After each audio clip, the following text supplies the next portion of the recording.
با شما دوستان گرامی مخلصان بازی فوتبال اینک از مسابقه بین المللی برمیگردیم با بازی های چپت مملکت بین دسته‌های لیگ عالی و امروز دور 14 با شروع شدن دو وخوری بین دسته‌های دوشنبه 83 و همچنین خطلون و باز یک وخوری دیگر که آن را شما بعداً در بورش معلومات خواهید گرفت. این وخوری بین دسته‌های فایزکند و کلوب مرکزی ورزش ارتش پاور باشد که با همین بازی ها دور 14 چمپیونات مملکت شروع می‌گردد. حالا گروه جدی ما در ورزشگاه مرکزی شهر وحدت قرار دارد و دوشنبه 83 که حالا او به طرح بازیش 3-5-2 است و امروز در مقابل دسته خطلون هنرنمایی می‌کند. دسته‌ها البته تناسب بازیگرانشون فرقیت دارند. این رو ما و شما در جریان وخوری خواهیم دید. دسته خطلون بهتر نسبت به دسته صاحبان میدان دوشنبه 83 در چمپیونات مملکت جایگیر شده است و بعد دور 13 خطلون در زینه سوم جدول مسابقه خود قرار دارد و از این رو امروز دسته دوشنبه 83 رو ضرور باید که در مقابل دسته خطلون یک مقابلت نهایت جدی نشان دهد. حالا اینجا باز هیئت دسته خطلون رو به ما معرفی میکنند. بیاید یک بار ما و شما هم با اون شناس میشویم. امروز خطلون با چنین هیئت به میدان آمده است. دروازه‌بان رقم 16 کوای گودسون، رقم 20 حسین نورماتوف، 37 روشن عزیزوف، 23 محمد ناسکوف، دهم خدایزاد اوزاقوف، 77 کرامتلو سعیدوف، 21 سوربون افغانوف، 63 عمرجان شریفوف، 33 بیکاتال تونی و حالا طرح بازی فوتبال بازی دسته خطلون که امروز آنها از طریق 4-4-2 مقابلت نشان خواهند داد. 39 ژان گاتین اندی و رقم 11 پرویز بوقی اوخونوف، سرمربی دسته اسدین حبیب‌الله‌یف در رفت بازی با هیئت احتیاطی این دسته ما شناس خواهیم شد. صاحبان میدان در بازی امروز دوشنبه 83 با چنین هیئت به میدان می آید. دروازه‌بان عظیم جان قرایف رقم 16، اعظم مرودوف رقم 12، 4 عزت الله روزیف، 18 دلیر ایمان‌نظرов، 8 فرهاد قاسیموف، رقم 7 دلشاد رسولوف، 19 ادوهنه کولنس، رقم 26 یاوس نویا پارفیت، رقم 10 امینو ادریسو، 11 الچیبک رشیدبکوف و 20 اگلی جونز. نادرشاه ریزوموف سرمربی دسته دوشنبه 83 باشد و دوشنبه 83 در زینه ششم جدول مسابقه خود قرار دارد. اگر با بازی این دسته ها نظر کنیم، خطلون تو این مورد 6 غلبه دارد، 4 مساوی و 3 باخت، نتیجه توپویش 22-18 و 22 امتیاز دارد.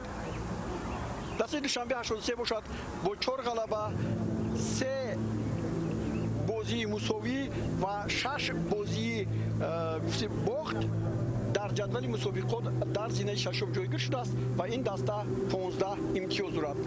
طوری گفتیم حالا دسته ها به میدان میآیند و ما شما طوری میبینیم امروز بازی نهایت جالب خواهد بود، زیرا دسته خطلون در 3 بازی آخری مرحله دوم به پیروزی نائل نشده است و گفتم مورد است که این برای خطلون کمی هم باشد اونقدر مناسب نیست، چون یک دسته که در مرحله اولی چمپیونات مملکت با بازی نهایت زیبایش پای در پای به غلبه ها نائل میشد، امروز نمیتواند در 3 بازی اخیر به غلبه نائل شود. با کلوب مرکزی ورزش ارتش در دوره گذشته 0-0 از فایزکند با حساب 2-1 از کوکتوش با همین نتیجه مغلوب شده بود و بازی خطلون با رگیتاداس هنوز 9 آگوست با پیروزی این دسته جمع شده است.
دوستان گرامی گزارشمون رو از ورزشگاه مرکزی شهر وحدت ادامه میدیم و همین رو هم قید کردن به مورد است که دسته دوشنبه 83 در دور قبلی با دسته کوکتاش در یک بازی نهایت زیبا نتیجه مساوی 2-2 رو بر جای گذاشت. این دسته رگری تداز رو مغلوب کرده بود پیش از وخوری با دسته کوکتاش 3-0 با از استرافشان با حساب 2-0 مغلوب شد و بازی پیش از آخری این دسته ها دوشنبه 83 خوجند با پیروزی دسته خوجند در همین میدان جنبست گردیده است. خب حالا ما با شما درباره داوران سخن میگیم. امروز وخوری رو داور درجه بین المللی نصرالله کبیروف از شهر نورک حکمی میکند. با او اکمل بوریوف از شهر ترسوزاده، خسروی سیلیغزاد از شهر دوشنبه کمک میرسونند. داور احتیاطی امیرجان خردکشف است. ناظر داوران عارف جورایف از شهر دوشنبه و کمیسر بازی جمشید اسماعیلوف از شهر دوشنبه است و همه اینها مسئولیت دارند. الکی به شما معلوم است که نصرالله کبیروف رو به ما نشان میدهند. به شما معلوم است که دسته ها در میدان با کدام لباس بازی میکنند. البته دسته خطلون حالا خیلی گفتم ممکن است که با بازی های سریعش اینجا با پیراهن های زرد به میدان می اومد، اما امروز صاحبان میدان دوشنبه 83 محض پیراهن های زرد رو ببر کردند و میمانان با پیراهن های سفید در میدان هستند. حالا این یک گروهی که اصلا بازی های خود رو دسته خطلون با انجام میرسوند. این همون حیاتی هست که حیاتی کار دیده نهایت قوی و در بسیار مسئله ها روی حل غلبه رو میافته. اما طوری من به شما لکه گفتم در سه بازی اخیر دسته خطلون با پیروزی نویل نمی شود. که یک گوتسو رو به ما نشون میدن در بازی دسته خطلون رو که به این بازی وارد می شود. سر اول فوتبالیستی صاحبان میدان در دقیقه اول میخواهند که برتری را به دست خود گیرند. این به آنها میسر نمیگردد و مجبور هستند که توپ را زده از امجان مرودوف از میدان بیرون کند.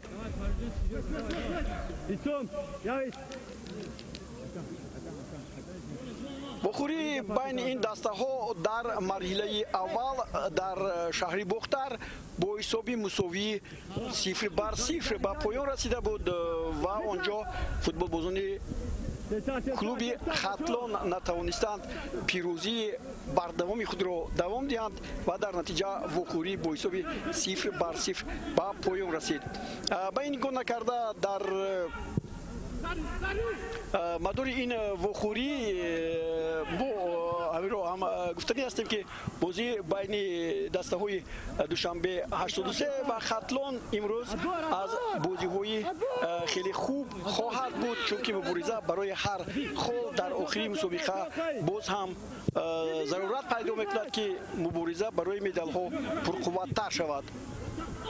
حالا فوتبال بازی دسته خطلون به هجوم میگذارند. دوستان گرامی معذرت میخوام، این بازی دور پنجم بود که دسته خطلون دوشنبه 83 رو در میدانش قبول کرد و وخوری نه با حساب مساوی بلکه با حساب 1-0 با پیروزی صاحبان میدان دسته خطلون انجام یافته بود و یگانه توپ رو عمرجان شریفوف در دقیقه 70 به ثمر رسانیده بود.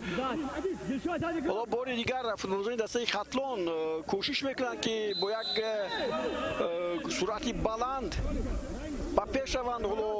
باز یک قاعده ویران کنی در مرکز میدان است. اینجا در حقیقت عزت روزیف قاعده بازی رو درست ویران کرده. حالا بار دیگر ببینید، ولی صدی گذاشتش آنقدر دقیق و عمیق برای برگردانی توپ نبود و حالا فوتبال بازی دسته خطلون امکانیت یافتند که از اینجا ضربه زنند. رفشان عزیزوف چنین ضربه ها رو به اجرا میرساند. در حالی که دسته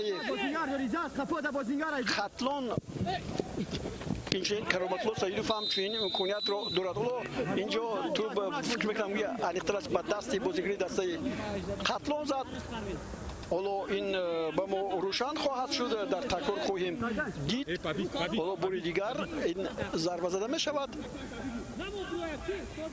نه اینجا قاعده ویران نشده است. بیکتال تونی بود که در حیطی دسته خطلون بعد از مرحله اول به اینجا گذشته است. صاحبان میدان هجوم خود را تشکیل میکنند از کنار راست میدان، اما بی نتیجه است و باز عزتالله روزیف پرتوفتش غلط است و توپ از میدان بیرون می شود.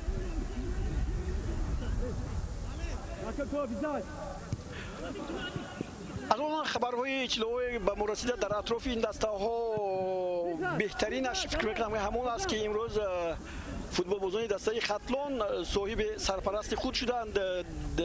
شرکت را یافتند با نام فرمولا 55 که برای وضع مالیوی آنها را بهتر کردن دست کمک دراز کرده است و اکنون فوتبال بازان دسته خطلون میتوانند دوچند در میدانهای فوتبال هنری خود را نشان دهند، زیرا ما میدونیم که شرکت فرمولا 55 حالا ببینید اینجا بسیار هم حالت ناگوار بود برای فوتبال بازان دسته خطلون. اگبل جونز میتوانست توپ رو از کوایه گودسون روایت. حالا بار دیگر ببینید سرعت بلندی کوایه اگبل جونز و کوایه گودسون هم خواست که به توپ نرسد. او امکانیت داشت که این توپ رو داشته گیرد، اما این کار رو نکرد و توپ در نتیجه بعدی برخوردی اگبل جونز با کوایه گودسون برتری بر جانب دروازه‌بان داده شد و حالا فوتبال بازان دسته خطلون توپ رو بار دیگر با بازیکن دارن از طرف راست هجوم خود تشکیل کردن، اما این به آنها میسر نمیگردد. در حالی که هر دو دسته دوستان گرامی دو نفر بازیگران بودند که با هیئت دسته منتخب تاجیکستان دعوت شدند. حالا باز فوتبال دسته خطلون باز یک امکانیت خوب برای عمرجان شریفوف چیکار میکرد؟ پس نیت پرتافتی اولی با میدان ضربه، اما محافظتگران اینجا خیلی زیاد هستند و این توپ رو برمیگردونند. بار دیگر هجومی دیگری فوتبال دسته خطلون امکانیت برای آنها هست، اما اینجا باز یک قاعده ویران کنی از جانب حملگری دسته خطلون ژان گاتن اندی. وقتای اخیر از اینجا قرایف در مزبانی دسته دوشنبه 83 از خود مورد ظاهر میکند در آن بازی که در نوع رودکی برگزار گردید. محض از اینجا قرایف خیلی هنری خوب نشان داد و فوتبال بازان دسته دوشنبه 83 نابسته با اون که از لیگ اولی چمپیونات تاجیکستان با این بازی ها اومدند، امکانیت خوبی خود را نشان دادن را پیدا کردند، توانستند که بازی زیبایشان با بازی زیبایشان در بین دسته های مقتدری لیگ اولی جایگیر شوند. حالا باز هجوم فوتبال بازان دسته دوشنبه 83. خب من درباره گفتم یک نفری در هیئت دسته منتخب تاجیکستان هستند، این عمرجان شریفوف او در دقیقه 83 در شهر توشکان در مقابل دسته منتخب ازبکستان به میدان آمد. حالا اولین ضربه سخت به سوی دروازه خطلون محض در دقیقه 7 وخوری زده شد و این رو ما احساس کردیم. فوتبال بازان دسته دوشنبه 83 هم یک نماینده خود در حیث دسته منتخب تاجیکستان داشتند. این خورشید عبداللهیف بود، اما خورشید عبداللهیف در بازی شرکت نورزید. در وخوری که در کوکتوش بود پیش از این وخوری من فکر میکنم که اون بر روی دوشنبه 83 به تاثیر نیست. الچیبک رشید بیک و فیسوب رو در میمانی کشید. حالا حالت غیر بازی بود اینجا خیلی مایرانه بازی میکنن بازیکنان دسته خطلون. باز یک امکانیت سریع هجوم و کی است اینجا 3 4 5 نفر هستند، اما دیر میکنند. بسیار هم برای خدایداد اوزاقوف دیر شده بود تو رو از دست میداد، اما عکس الهجوم با هجومی بسیار برقاسای دسته دوشنبه 83 رشید بیکوف با قفا بازی میکند. باز یک امکانیت دیگر برای اگبل جونز مایرانه بازی میکند. فرهاد قاسیموف کی است اینجا؟ خیلی دور میپرتوید فرهاد، اما هجوم ادامه دارد و اینجا قاعده بازی ویران می شود از جانب بازیکنان صاحبان میدان و آنها در این حالت طوری که دیدیم روشن عزیز فروزاده از پای می‌افزونند. حالا بار دیگر بیایید به تکرار نظر میکنیم. در اینجا برخورد کمی پیشتر بود با رشید بیکوف، اما آن از روی قاعده بود. خوب این چنین حالت ها در بازی میشوند. حالا الچیبک از جای خود برمیخیزد و فکر میکنم که الچیبک رشید بیکوف آنقدر آسیب جدی ندیده است و بازی رو ادامه میدهد.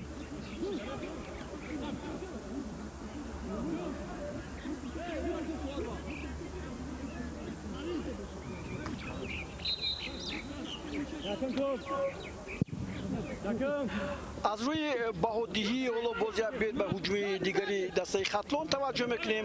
مبارزه برای توپ است. خوب به قاعده ویران کنید، توپ برمیگردد به مرکز میدان و فوتبال بازان دوشنبه 83 امکاناتی خوب دارند. 5 بر 4 و ببینید بسیار ماهرانه اینجا محافظتگران بازی میکنند. اینجا نتوانستند که فوتبال بازان دسته دوشنبه 83 برتری رو به خود نشوندن. یاوس نویا پرفکت خیلی خوب بازی میکند. ببینید سرعتش بلند است و در این حالت محض همون پرفکت امکانیت یافت که وضعیت رو بسیار هم بی‌ضابطه کند.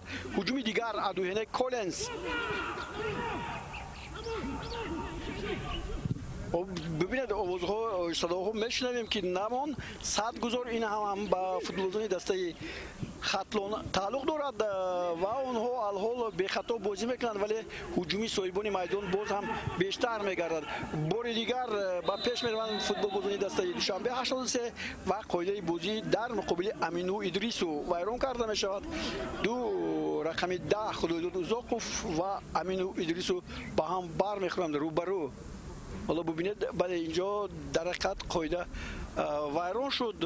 خطا از جانب محافظتگری دسته خطلون و ضربه جریموی به سوی دروازه دسته خطلون است. یک چنین ضربه رو ما از جانب فوتبال بازان دسته خطلون دیدیم.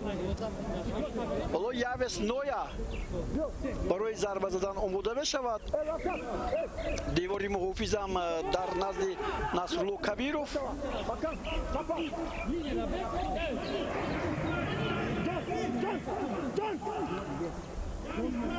شش نفر بازیگران حالا اینجا توجه دارند به توپی که زده باید شود و آنها آماده هستند که این توپ را به سوی دروازه زنند. 7 نفر شدند از بازیگران دسته دوشنبه 83 و یاوس نویا حالا پرتافت انجام میدهد. بسیار خوب و یک حالتی خوب بود برای محض همین اگل جونز. ببینید خواست اصول قیچی را استفاده برد پوشنوکی، یعنی ضربه زند به سوی دروازه، ضربش خطا رفت با توپ پایش خوب نرسید. حالا بار دیگر ببینید حالت غیر بازی نبود. ببینید توپ چگونه مایل شد به او، ولی ضربش بسیار هم خطا بیرون از نزد دروازه، حتی به سوی دروازه هم روان نشد.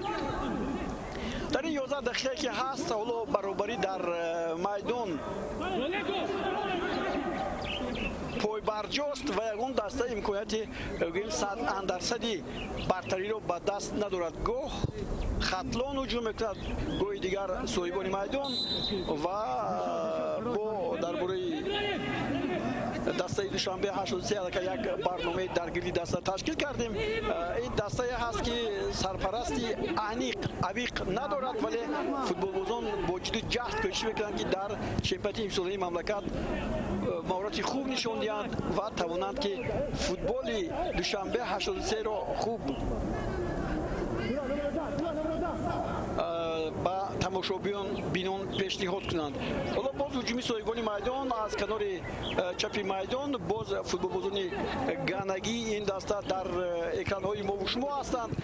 باز آنها کوشش میکنند که با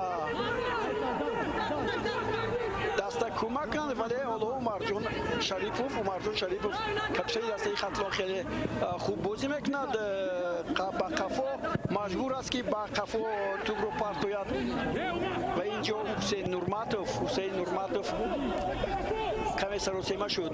در جایش است عظیم جان قرایف دروازه‌بان و بار دیگر خطلانی‌ها مجرای دوم هجومی خود را از کنار راست تشکیل می‌دهند. الحال با ما کرامتلو سعیدوف نمایان نیست.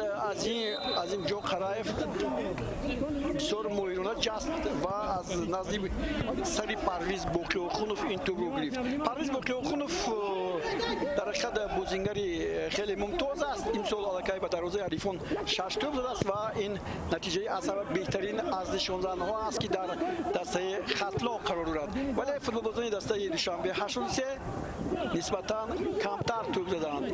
3 توپ با اگل جون سال دارد. او دیگران هستند از جمله خورشید عبداللهیف رو هم گفتیم که او هم 3 توپ زده است.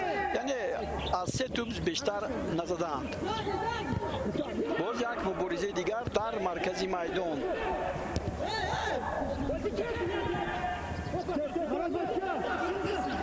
شریف بازو خوب بازی میکرد با قفا. بار دیگر عمرجان شریف و فلو در مقابل او این نوبت باز خوده بازی از جانب فرهاد قاسمov ویران کرده میشد. اما دوبار باشد الحال یک کارت زرد نشان نداده است. حالا بار دیگر ببینیم. بله فرهاد خوده بازی رو ویران کرد و اکنون فوتبالبازان دسته خطلان پرتوفای نهایت بلند دور به میدان نزدیک دروازه، اما اونجا محافظتگران خیلی زیاد هستند. توپ رو اوزاقوف برمیگرداند. باز با توپ فوتبالبازان دسته خطلان باز اوزاقوف توپ رو نگاه می‌دارد در نزد بازیگران خطلان، ولی اینجا اکنون از دست می‌رود و هجوم جوابی برقوار نهایت خوب اینجا با صورت بلند امینو ادریسو با پیش میرفت، ولی پرتافتش چگونه است؟ بله برای با اون رسیدن برای الچیبک رشیدبیکوف نهایت دشوار بود و محافظتگر صد میگذارد. همین رو هم دوستان گرامی یادرس میشم که در چمپیونات مملکت دسته های جوانان هم بازی میکنند و در این باره ما با شما یکون اطلاعی نداده بودیم. حالا باز یک امکانیت خوب برای فوتبالبازان دسته خطلان از اینجا قرایف در جایش است. خیلی جوانان این دسته ها هم الکی 13 بازی گذراندند و دسته خطلان در زیر پنجم است. جوانان این دسته 13 بخوری در 7 غلبه کردند، یگان مساوی ندارند، 6 باخت. حالا باز یک هجوم دیگری خطلان چی میگه داور نصر کبیروف، ولی اینجا خطاگی نبود و فوتبالبازان دسته خطلان با 21 امتیاز در زمینه پنجم جایگیر شدند. از هم عجیب آن است که اینجا لوکوموتیو پومیر بازیگران دسته منتخب تا 16 ساله تاجیکستان که در این دسته بازی میکنند در زمینه اول هستند، همگی یک باخت دارند، 11 غلبه، یک مساوی، یک باخت، 55 توپ زدند و 13 توپ گذراندند، 34 امتیاز دارند. اما خودی لوکوموتیو پومیر باشد در موسم امسال حالا اونقدر هنرنماییش خوب نیست. استقلال در زمینه دوم است، خوجند در زمینه سوم، اما فوتبالبازان دسته دوشنبه 83 باشند در زمینه هفتم. این درباره هیئت جوانان این دسته که ما به شما معلومات دادیم. دوشنبه 83 همگی 16 امتیاز دارد، 5 غلبه، 1 مساوی، 7 باخت، 28 25 نتیجه توپایش است.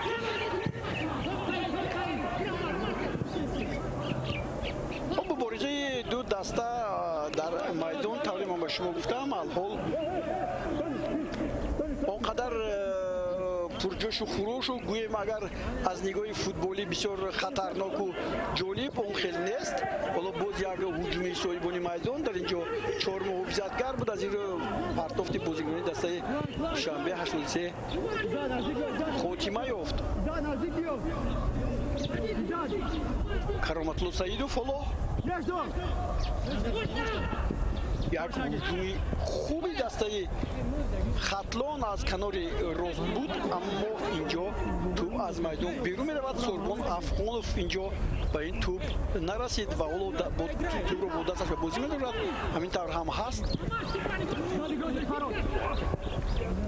عمرجان شریفوف جستی نیوز بلندش هم موفق نکرد که او به توپ رسد. فراد قاسموف توپ رو میمونند با عمرجان شریفوف. عمرجان شریف بو اینجا لکه توپ با نزد اوزوقوف برمیگردد ولی ببینید بسیار یک یاویسنوی پرفکت چگونه توپ رو با تنی خود میپوشوند. الچیبک ولو پرفکت بوری دیگر خوب فوتبال بازی با سرعتی بلند فوتبال بازی دسته ادوهینه است اینجا و بوری دیگر یک پرتوش دیگر اینجا سر بگذارند.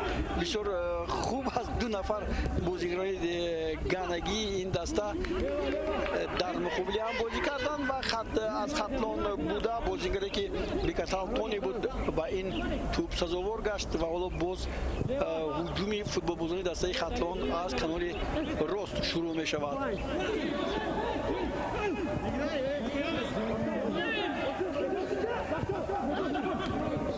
ژان گاتن هم کوشش میکنه این همون از همه قد بلندترین در این وخوری ما از همین ژان گاتن است. حالا بسیار بازیگرانی دسته شنبه اشوسه اولی بازی میکنن بسیار خوب و اگل جونز ضربه میزند. این ضربه از خطرناکترین ضربه ها در بازی امروز در دقیقه 20 زده شد. اگل جونز است. این دومین ضربه است که فوتبال بازی دسته شنبه اشوسه به سوی دروازه کوایه گودسون میزنند.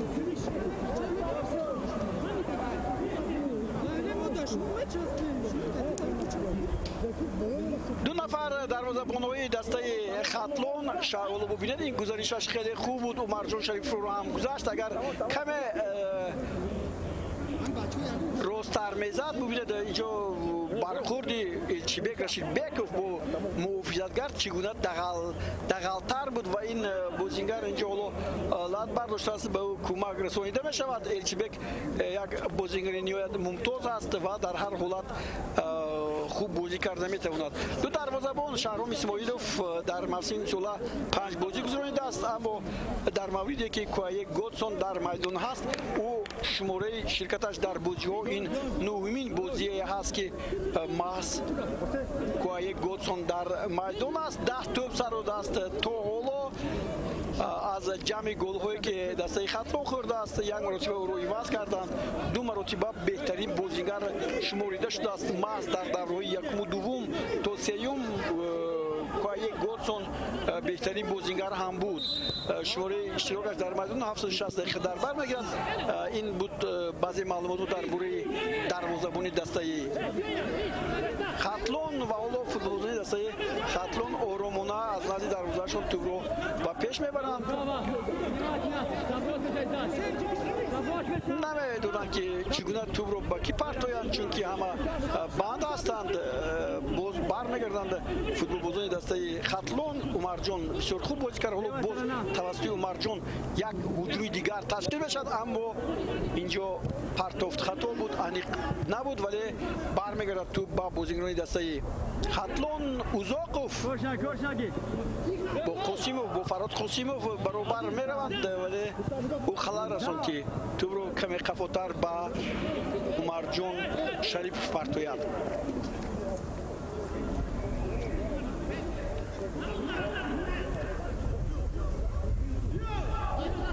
نازیشور ریزوموف بود در مرز میدان. او حالا دستور میدهد و بازیکنانش که چگونه باید هنرنمایی کرد.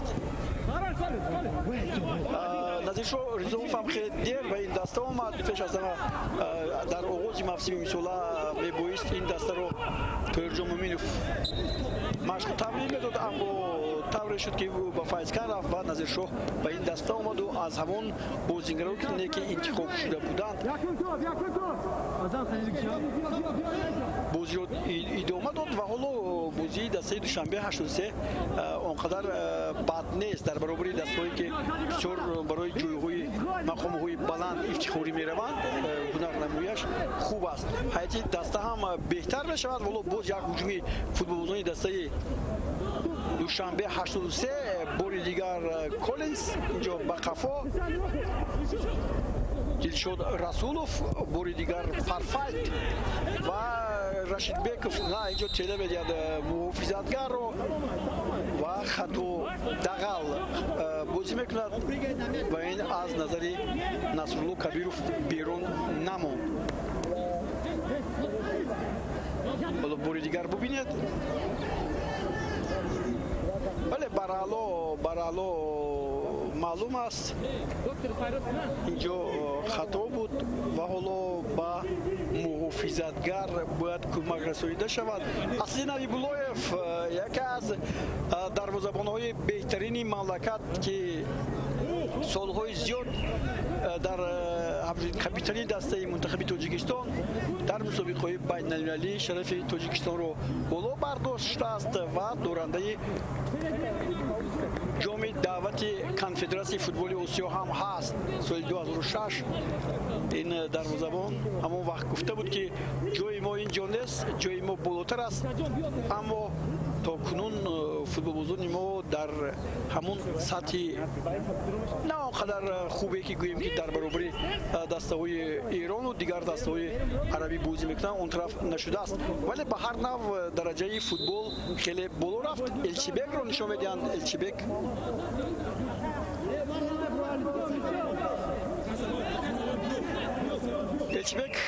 این بازی 14مش است. یگانه از بازیگرانی هست که در این بخوری ها دویم در میدان است.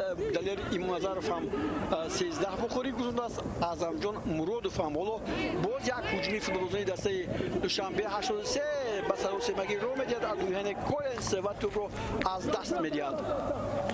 امکانیت هست، امکانیت فراخ جانب چپ کسی از بازیگران دسته نه خطلون بود و نه دوشنبه 83 و عمرجان شریفوف از دور ضربه میزند. بسیار عالی، ضربهش خوب بود. از ضربه های خطرناکی دسته خطلون در وخوری امروزه در دقیقه 25 از جانب محض عمرجان شریفوف زده بشد. بار دیگر ببینید اینجا ژان گاتین مبارزه بود برای این توپ رو گرفتند. عمرجان باشد بسیار با یک گشت با یک دورزنی خود توپ رو برای ضربه زدن مطابق کرد، ولی طوری دیدیم ضربهش کمک دورتر از نزد دروازه به بیرون میدان رفت. حالا باز یک هجوم دیگر، باز اینجا عمرجان رو میکوبند که ضربه زند به سوی دروازه و هجوم رو باز به طرف راست میگردونند. چی اینجا باز خطای پرتافت بازیگران این دسته یاوس نویا پرفکت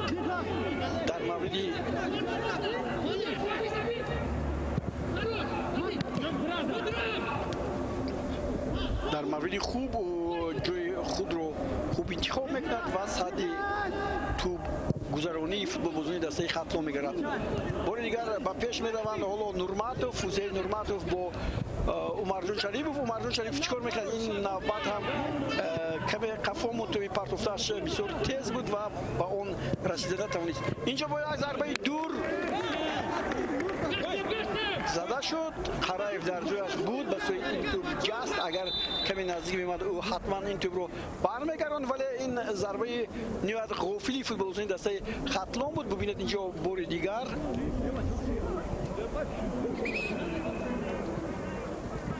این همان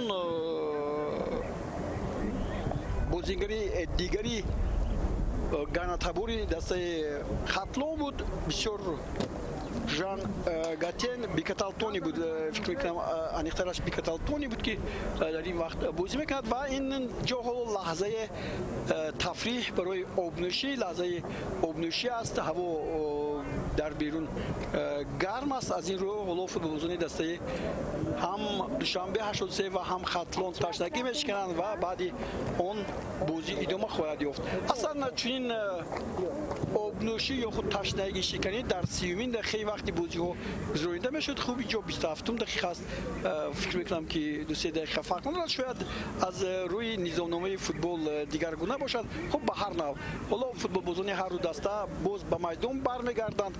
امکانیت مییابد اسدالدین حبیب‌اللهیف که دسته رو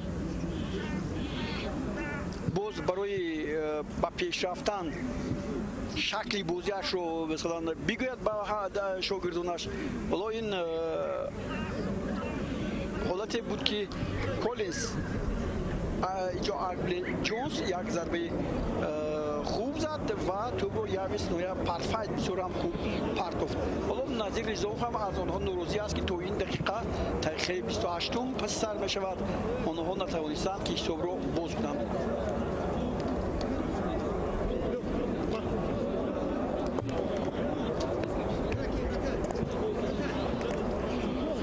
بغیر از این بازی ها برگزار میشوند. البته اینجا بازی بین دستای خوجند و اسرافشهر رو یادرس شدند با مورد است در دربی ویوتی سوخت محض این دسته ها با هم رقابت میکنند. خب بازی نیویت جالب خواهد بود چون که دسته اسرافشهر هم با هیئت خوبی خود امروز با میدان میآید و آن نازکی‌هایی که در کمبودی‌هایی که در مرحله اول بودن علاقه پشت سر شدند. ولی باز فوتبال‌بازی دسته شنبه 83 در مرکز میدان هستند. امکانات برای بازیگران این دسته باز یک امینو ادریسو توپ رو با سوی الچیبک می‌پرسد. الچیبک رشید بیکوف محافظگان توپ رو برمی‌گیرند اما اینجا باز توپ نصیب صاحبان میدان می‌شود. نه اینجا کسی نیست. دروازه‌بان کایک گودسون این توپ رو با دست می‌آورد و زود با پیش می‌زند. خطاگی در مرکز میدان فوتبال‌بازی دسته خطلان حالا باز با پیش می‌آیند.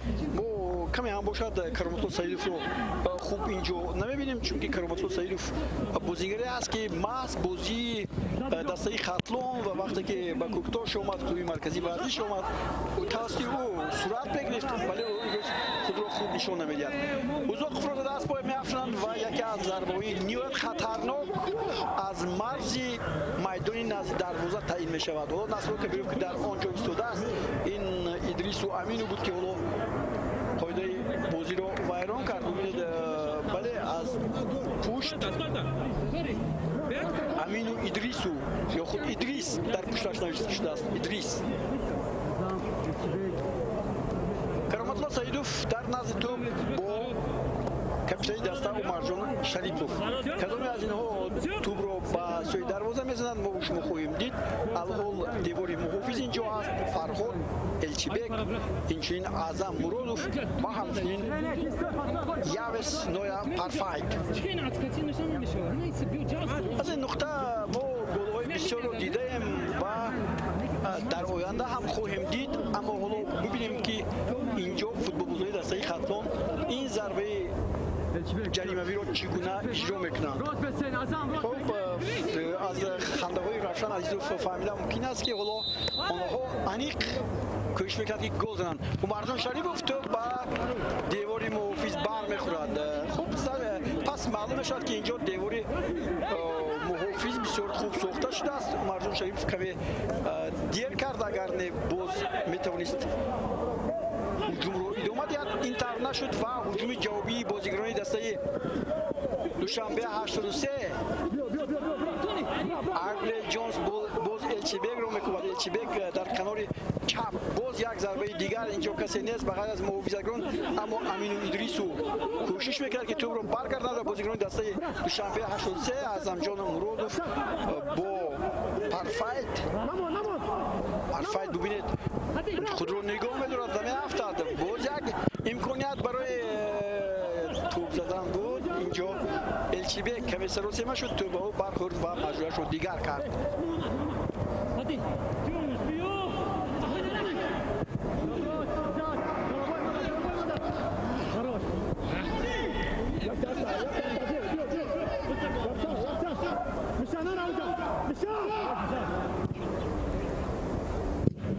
علیجان خرایف در موسم امسال از دروازه‌اش 17 توپ گرفته است. این بازی 14می است که او در آن شرکت می‌ورزد. یک مرتبه او رو عوض کردند یک مرتبه دیگر به وجود آمدند. این سخن‌ها درباره دروازه‌بان دسته دوشنبه 83 و چیز دیگری که پیش از این بازی به مشاهده رسید این اون است که در بازی امروزه اگر طبق پیشگویی اون گفتم ممکن است که کارخانه هایی که نتیجه بازی ها را پرسان می شوند و در آنجا مبلغ گذاری می شوند آنها غلبه را بر خطلون منصوب می‌دانند، یعنی برتری خطلون در این بازی بیشتر است. اگر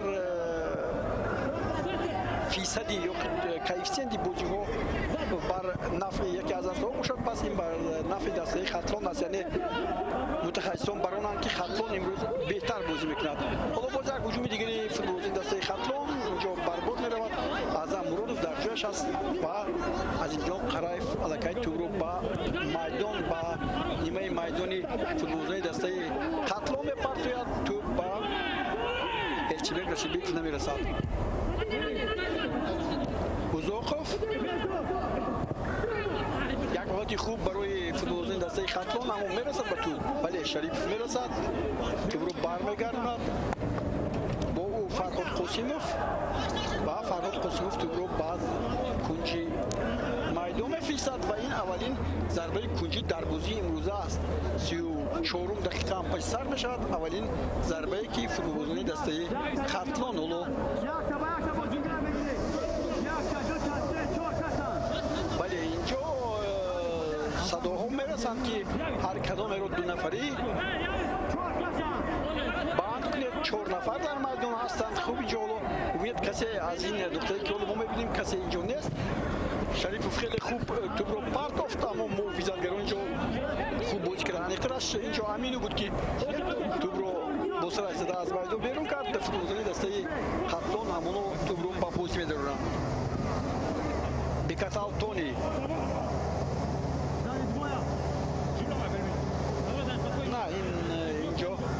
بازیگری دیگر دوهین کولینز بود. حالا باز یک هجوم دیگر قرایف مجبور میشد که با نوگی پنجه زده این توپ رو با دور فرستاند. عمرجون شریفوف بسیار هم وضعیت خوب برای بازیگران دسته خطلون بسیار عالی است اما کسی به توپ نمیرسد. ژان گاتن همه کار رو به اجرا رساند تا که 2 نفر بازیگران دسته خطلون رو با دروازه‌بان روبرو برآورد، ولی دید از پشت محافظتگران فوتبال بازان دسته خطلون دیده نتوانست. حالا ببینید اینجا پرتاب رو بله کمی تیز بود و هم پرویز بوخیوخونوف و هم بازیگری دیگری که در کمی دورتر از او جایگیر شده بود سوربون افخانوف این حالت رو ندیدند. توپ در مرکز میدان، باز یک خطای دیگر، باز یک ضربه آزاد به سوی دروازه دسته خطلون.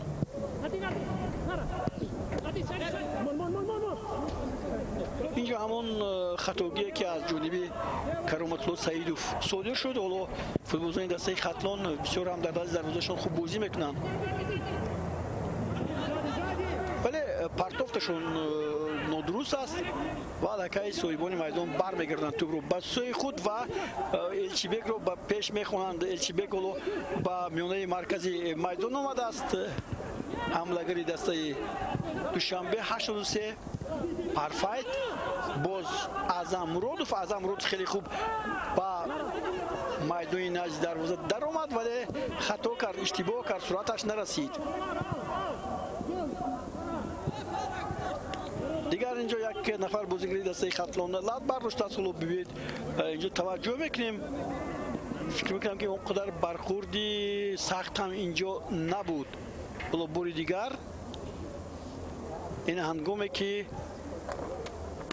بله اینجا هنگامی که برخوردی حسین نورماتوف که حالا از جای برمیخیزد خوب درست است و میتواند بازی رو ادامه دهد. اونقدر وزن هم نافتاده بود و دردناک هم نبود. چی میگه اسدی امیربولویف؟ میگه با پیش زدید با ضربه های از مسافه دور یک دیگر رو جویا شود در میدان نزد دروازه دوشنبه 83 و حالا حسین نورماتوف از میدان بیرون می شود و به میدان خواهد برگشت. حسین نورماتوف дар мавсими имсола ин 14-умин бозиаш аст. 3 корти зард дорад, 1170 дақиқа дар майдон бе танаффус дар майдон бозӣ кардааст. яъне бозингаре ҳаст ки ба ҳамаи он дастурҳое ки сармураббии даста медиҳад дуруст ҳунарнамоӣ мекунад, дуруст баррасӣ мекунад ва аз инро дар ҳамин майдон бозии хуб ҳам нишон додааст. аз инро ӯро иваз намекунанд. ҳусейн нурматов аз бозигароне ҳаст ки ягон маротиба иваз нашудааст. чунин оё чунин бозингаре ҳаст ки иваз нашуда бошад? албатта ин Равшан Азизов аст, аммо Равшан Азизов ё имрӯз бозии 12-уми худро мегузаронад. дар 11 бозӣ дар майдон буд, 2 корти зард дорад, 1 توپ زده است. ولو باز فوتبالزنی دسته شنبه 83 الچیبک با قفا برگشته است و در مرکز بازی میکند. خوب اگلی جونز طرز دیدیم امروز حملگری مرکزی دسته دوشنبه 83 هست.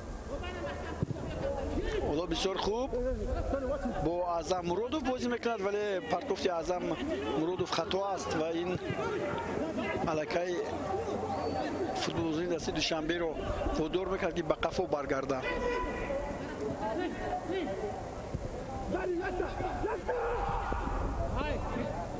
فشار احساس می شود. 5 نفر بازیکنان دسته دوشنبه 83 در نیمه میدانی دسته خطلون هستند و برای توپ مبارزه میبرند. اینجا حالا بار دیگر ادریس و امینو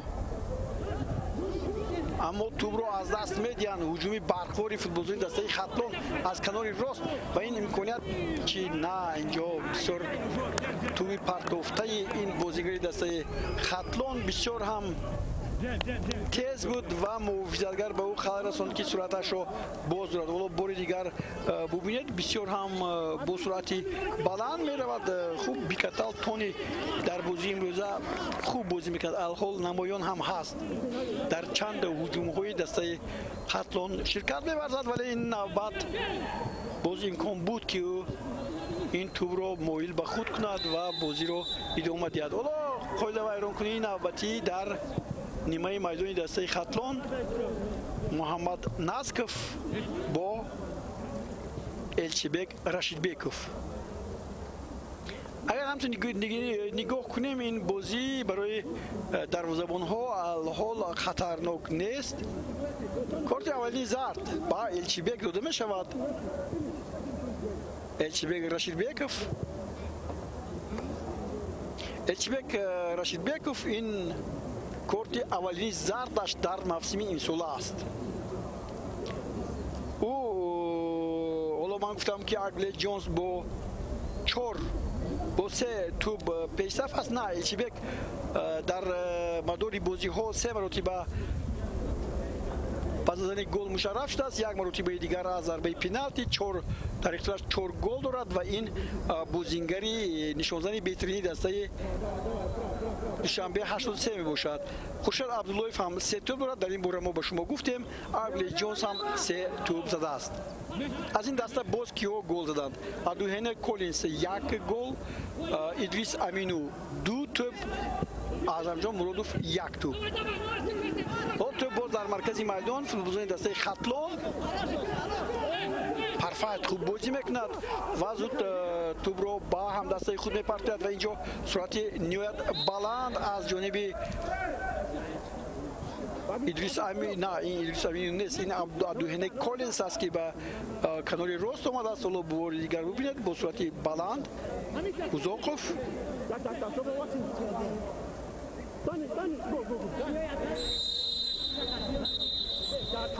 یاوس نویا ضربه میزند تا انجام قسم اولی وخوری.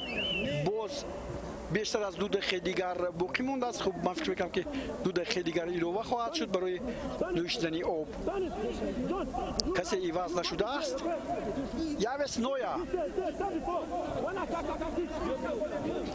نویا این بازی 5مش است در موسم سال جاری. این بازیگر در مرحله دوم با این وخوری اومد. 1 مرتبه او رو ایواز کردن. 244 دقیقه در میدان بوده است. گل نزده است. یاوس نویا بازیگر رقم 26 که حالا ضربه میزند. ببینید از عهده ضربه زدن نمیبروید و هجومی برقوری دسته خطلون. اما طرز میبینیم در اینجا یک نفر نمیتواند که زود به پیش شود و از محافظه‌گران زیاد پیش گذارد. باز یک قایل سازی ژان گاتن اینجا لات برداشته است. با او باز کمک طبی شاید ضرورت داشته باشد. نصرالله کبیروف در نزد این بازیگر است.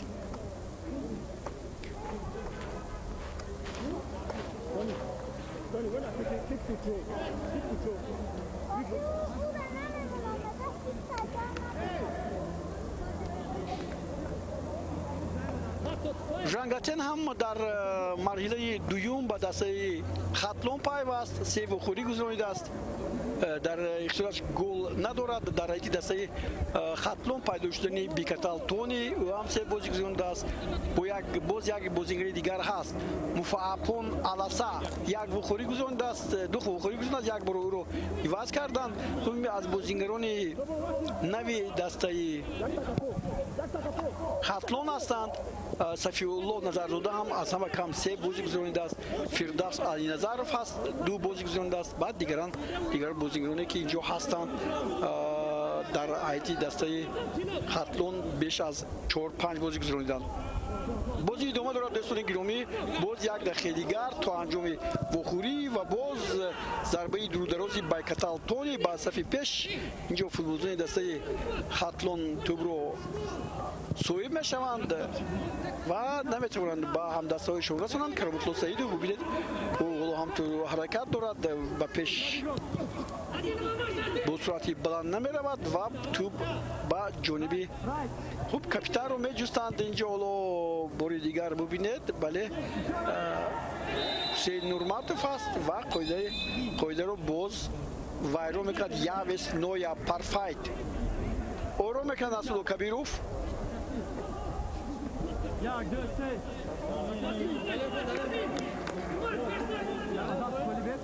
همگی یک بازی گذراندند دسته خطلون و همچنین دسته دوشنبه 83. این رسما در لیگ اولی چمپیون تاجیکستان. نورماتوف توپ رو با میدان نزد دروازه میپرتد. قرایف در جایش است. باز همه زود توپ رو میگیرند و به پیش به سوی الچیبک تو بار میگردد به نیمه میدانی دسته دوشنبه 83 و اینجا ببینید خوب کمی در این 2 دقیقه در خط همین طریق 2 دقیقه ایلوه میشد و قسمی اول به نیمه اولی بازی در خط توپ از یک دسته زود به دسته دیگر میگذرد که این نگرانی کننده است چون که توپ رو در اختیارشون نگاه داشته نمیتونن. هم دسته دوشنبه 83 و هم دسته خطلون توپایی که پرتفته میشن به عنوان هستند مثل همین توپی که باز فوتبالزن دسته خطلون میگیرند. نورماتوف با خفا باز به سوی بیکتال تونی و بیکتال تونی در روی راست در یک موردی خیلی عادی خطا میکند و حساب قریب بود گشاده شود. نمیدونم اگر اگله جانسون توپ رو به ثمر میرسونید اون وقت به بیکتال تونی چی میگفتند فوتبالبازان دسته خطلون. ببینید خطر رو محض همین بیکتال تونی اساس گذاشت و حالا نورماتوف باز به پیش میدن بازیکنان دسته خطلون. اما تا کجا تا همین مرکز کرامتالله سعیدوف توپ رو باز با بیکتال میپرتد و از دور ضربه سختی دومی بیکتال تونی رو میبینیم. اما من فکر میکنم که خطایی که او کرد ولو کمی بیشتر نابخشیدنی است. با بختش توپ وارد دروازه نشد. اگر نه اگل جونز میتوانست این توپ رو باز یک قدم دیگر پیش شود و بعد به سوی دروازه زد. حالا بار دیگر رو به سوی دروازه بان است. باز با کوه گودسون میپرتید. باز یک هجوم دیگری خطلون.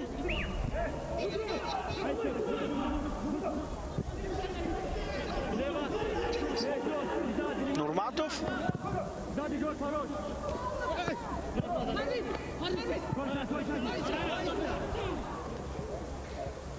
پرویز بوقیاخونوف حالا ما میبینیم رو امروز اونقدر فعال نیست مثل اون که در بازی های دیگر بود.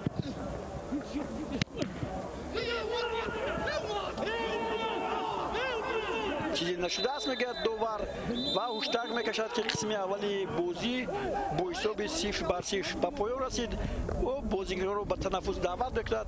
ما شما هم به تنفس میرویم و در قسم اول لحظه های خوشی گل‌آور یا خود بسیار هم وضعیت های قلعه گلزنی زیاد به وجود نامدن. دو ضربه از جانب فوتبالبازان دسته دوشنبه 83 و یک ضربه از جانب فوتبالبازان دسته خاتلون. اگر دو ضربه بیکتال تونی رو به حساب گیریم پس 2-2 است و حالا باید این ضربه هایی که کمی هم باشد خطرناکتر بودند.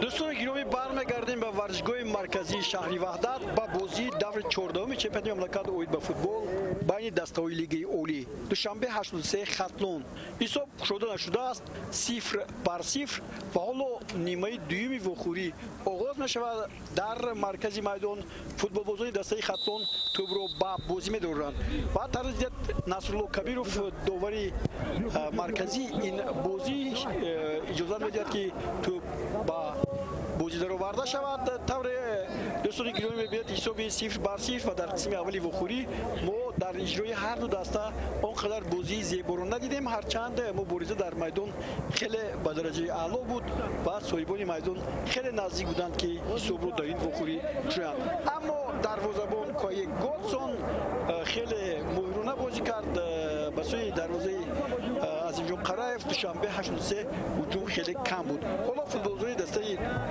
خاتلون برای شدن حساب اولین هجومشان را به سوی دروازه محض عظیمجان قرایف شروع میکنند و روشن عزیزوف محافظتگری دسته خاتلون این توپ را با بازی می‌دارد. امکانیت در نزد دروازه ولی صاحبان میدان الکی امکان یافتند که آن را زده از نزد دروازه دور کنند و هجومی جوابی خود را تشکیل نمایند. اصلا درجه فوتبال در این میدان امروز اینقدر بالا نیست.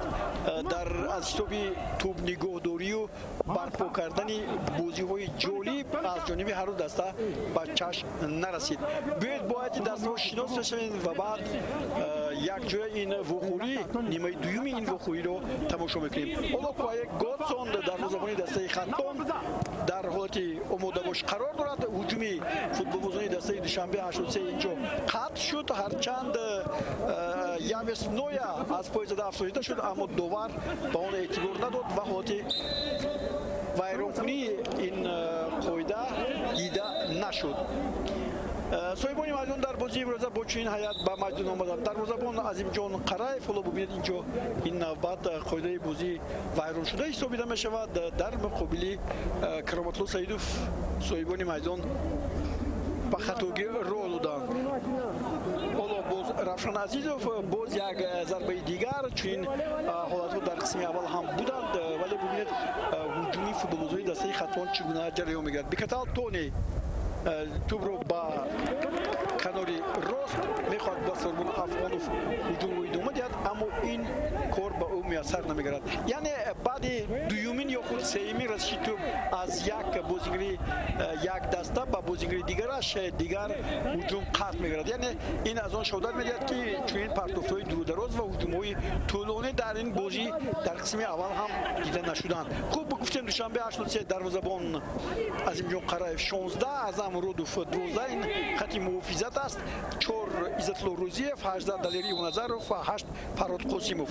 در خط میانه دلشاد رسولوف 7 عبدالحین کولنس 19 26 یاویس نویا پرفایت 10 امینو ادریسو. در خط پیش الچبک رشیدبکوف و اگلی جونز هنرنمایی دارند. سرمربی دسته نظیرشاه ریزوموف و اینجا ببینید برخورد اگلی جونز با محافظتگر است و فوتبالبازان دسته خطلون اولو توپ رو با بازی می‌دارند. در نزدیک توپ بیکتال تونی دو مرتبه ضربه نهایت سخت زد. این بازیگر از مسافه دور کم ضربهش خطا بود و برای دروازه‌بان اونقدر خطرناک نه. حالا باز یک ضربه دیگر باز محافظتگران توپ رو برمیگردند و باز یک هجوم دیگر این نوبت حسین نورماتوف توپ رو برمیگردند ولی اگلی جونز با پیش می‌دود و اینجا یاویس نویا میتواند که باز خوب رو باز دارد اما توپ با او پرتوفته نمی‌شود.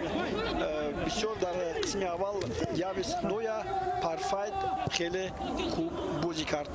خطلون با چنین حیات است در میدان کوای گوتسون 16 20 حسین نورماتوف 37 روشن عزیزوف 23 محمد ناسکوف و خدایداد اوزوقوف رقم 10 77 کرامتلو سعیدوف 21 سوربون افغانوف 63 عمرجان شریفوف 33 بیکتال تونی و 39 ژان گاتین انده. رقم 11 حملگر پرویز بوقی اخونوف. حالا هجومی فوتبالبازان دسته خطلون بیکتال باز یک امکانیت عالی برای شدن حساب ولی اینجا ببینید ضربه عمرجان شریفوف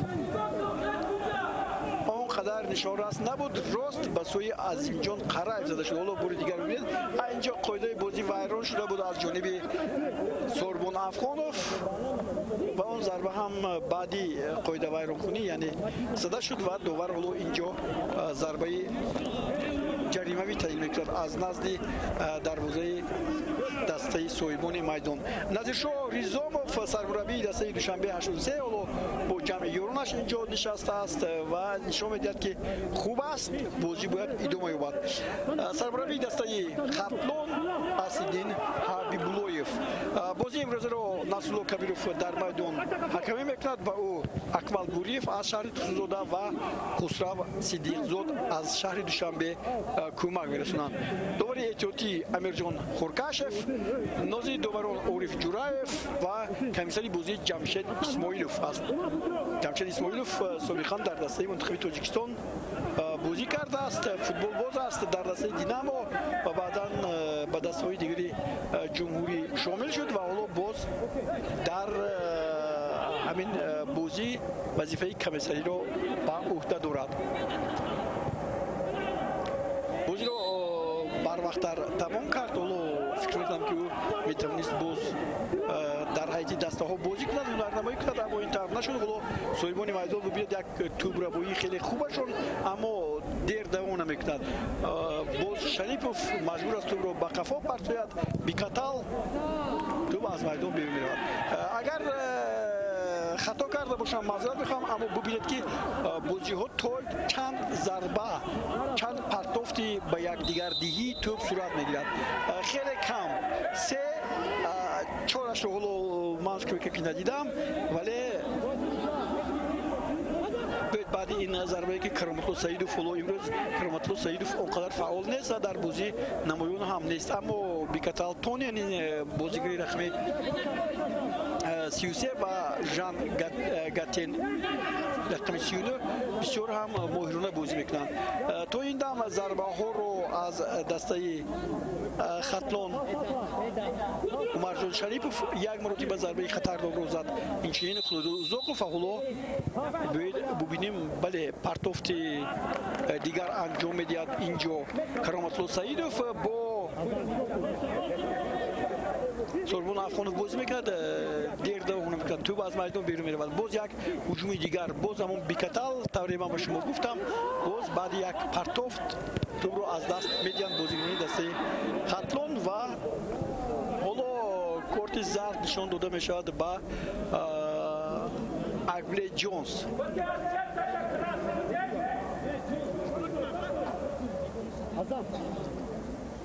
برای اگبلی جونز این کارت پنجم است. این بازیگر سه توپ در اختیارش دارد. 7 مرتبه از امروز بازی 11 همش است. 7 مرتبه او رو از میدان گرفتند، 1 مرتبه از کرسی احتیاطی به میدان آمده است، 1 مرتبه بازیگری بهترینی وخوری شمرده شده است. 785 دقیقه در میدان بود. برای همین دقیقانه بازی کردش حالا کارت زرد گرفت.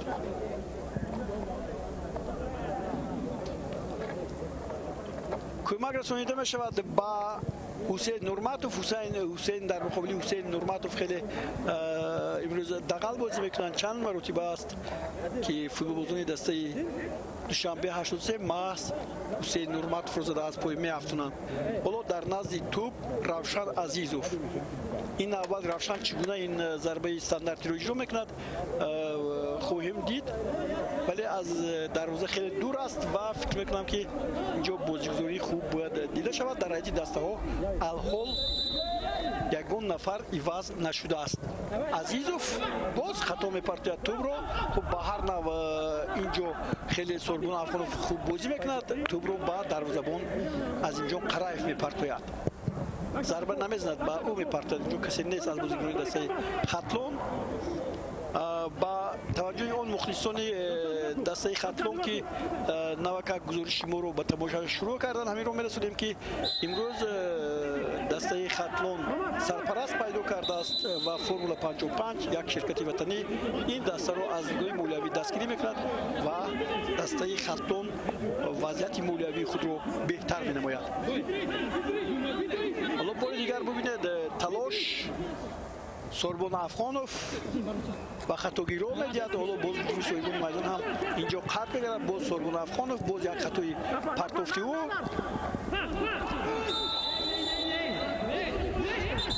و اینجا باز یک نافهمی بین دو بازیگر است. اینجا ژان گاتن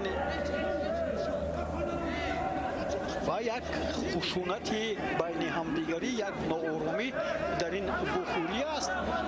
اینجا بسیار هم مهم است. اعظم مرادوف ببینید، اعظم مرادوف اینجا خود رو نگاه داشته نمیتواند و برخورد اصلا دلیر ایمان نظروف و ژان گاتن بین آنها صورت گرفت، اما بعدا فوتبالبازان دسته دوشنبه 83 برای نمیدم باز هم وضع را مشکل کردن به اینجا میدوند. نمیدم برای چی خوب داور چی قضیه اینجا خواهد برآورد. حالا ژان گاتن در میدان خوابیده است. فکر میکنم که اونقدر دغل نبود بازی در مقابل او.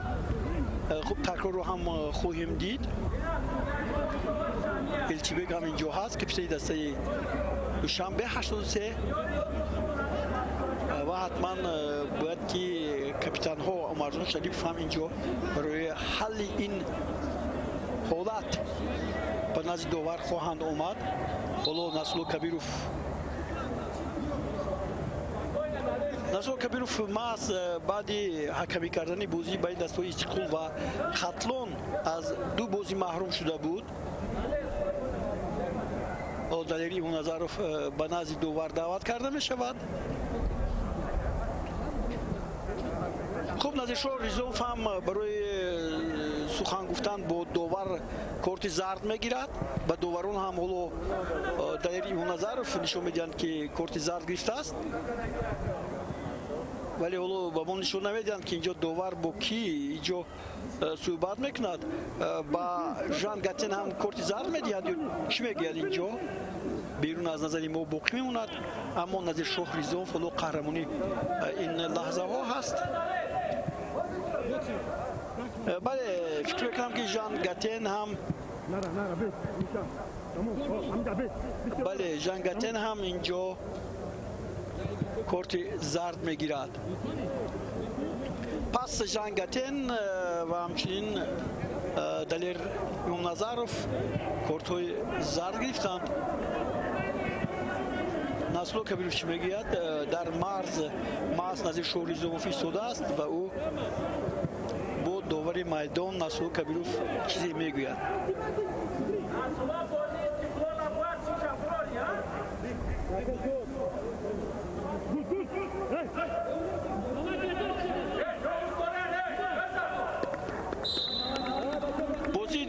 دوستان گرامی، شما گزارش ما رو از ورزشگاه مرکزی شهر وحدت تماشا میکنید. از دور 14 چمپیونات مملکت اوید به فوتبال بین دسته‌های دوشنبه 83 و خطلان یک بازی نهایت مهم دقیقه 60 هم پس سر می شود. حساب شده است 0-0 و دسته ها آنقدر بازی دلکش و جذاب و گفتم ممکن است که خوب نشون نمیدهند. حالا من چند مرتبه گفتم که بعضی دومین پرتافت ها توپ از نزدیک پای فوتبال بازون گم می شود، اما طرز میبینیم این تا هنوز ادامه کشال مییابد. حالا باز یک خطا از جانب فوتبال بازون دسته صاحبان میدان. این نوبت باز در مقابل همون ژنگتن. دو نفر بازیگران دسته خطلون اینها از گانا بیکتالتونی و ژنگتن خیلی خوب بازی میکنند در مخوری امروزه از جانب دسته خطلون. و این حالا اکنون باز یک ضربه دیگر حالا بیکتالتونی است که حالا ما در برش گفتیم همه بازیگران دسته خطلون تقریبا در نزدی میدانی نزدی دروازه هستند. حالا ببینید این ضربه مستقیما نهایت بلند و بی‌مسئولیتانه زده می شود. در قسم اول همین بیکتالتونی دو ضربه مستقیم از مسافه دور زد، خطرناک بودند ولی از نزد دروازه گذشتند و یک مرتبه دیگر دروازه‌بان از اینجا قرایف اون رو باز داشت. دیگر حالت‌های خطرناکی که گفتم که 100% گلزنی باشد در اختیار هر دو دسته نبود، بغیر از یک لحظه که اگلی جونز میتوانست با دروازه‌بان یک به یک براید. از دور محض خطای همین بیکتالتونی بود که دسته شنبه 83 توپ رو گرفتند و اگلی جونز توپ رو با سوی دروازه زده نتوانست. برعکس کوی گوتسون این توپ رو برگرداند. از جانب دسته خطلون هم عمرجان شریفوف خیلی فعال بود. ضربه های او رو ما دیدیم. اون ضربه ها هم برای با موفقیت دویل شدن دسته خطلون کمی میکنند. باز بیکتالتونی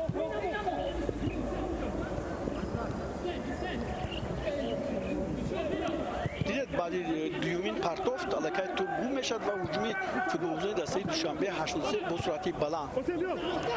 نام چهارمین پرتافت رو میبینیم و 4 نفر بازیگران دسته دوشنبه 83 اولو الچیبک توپ به الچیبک نمیرسد و محافظتگر زود زده این توپ رو از میدان بیرون میکند. محمد ناسکوف بله از بالا هزار چون که در نزد دروازه آرام بازی کردن در این حالت ها هیچ ممکن نیست. دلیر امامنظرов باز یک بازیگزاری قریب خوب بود از جانب دسته دوشنبه 83 اما اینطور نشد. حالا فوتبالبازان دسته دوشنبه 83 باز در اختیارشون توپ رو دارند. فرهاد قاسیموف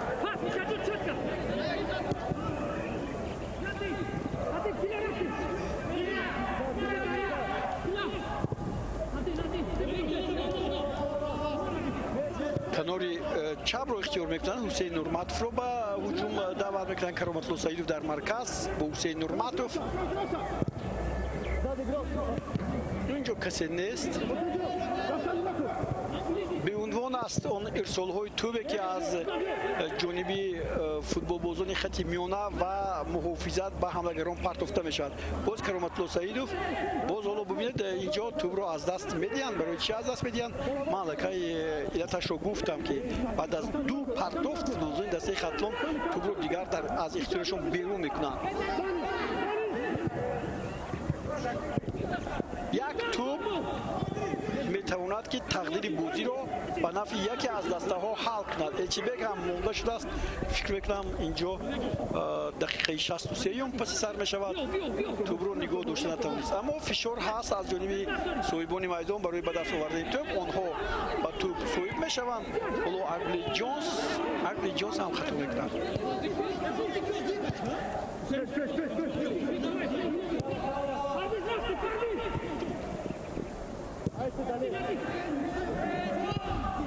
дар шифат ман фикр мекунам ки баъди як ғалабаи дигар ва як бохти хурҷанд чемпиони мавсими соли 2020-ро мо хоҳем дарёфт. Истиқлол маротибаи нуҳум боз ҳоло имконияти хуб барои қатлониҳо, аммо бубинед инҷо боз ҳамон Сорбон Афғонов боз ҳамон дарди пешина ва касе дар инҷо чизе намекунад ва довар чӣ мегӯяд? Инҷо пеналти таъин мешавад ба дарвозаи соҳибони майдон душанбе 83. фикр мекунам ки инҷо тӯб ба дасти бозигари дастаи душанбе 83 зад ва Иззатулло Рӯзиев аст ки инҷо ҳоло чизе намегӯяд. Ман мегӯям бо бори дигар бубинем. бале инҷо тӯб ба китф расида буд ё худ ба даст. хуб инҷо аз ин дурбини мо маълум нест, аммо довар зарбаи пеналти таъин мекунад ва кисе ҳам бахт накард ва Кароматло Саидов ҳисобро боз мекунад. дақиқаи 64-уми вохӯрӣ 1-0 дастаи Хатлон ба сафи пеш мебарояд ва Кароматло Саидов ҷаримаи 11 метрро ба самар мерасонад. ҷазои додашударо барои бо даст бозӣ кардан.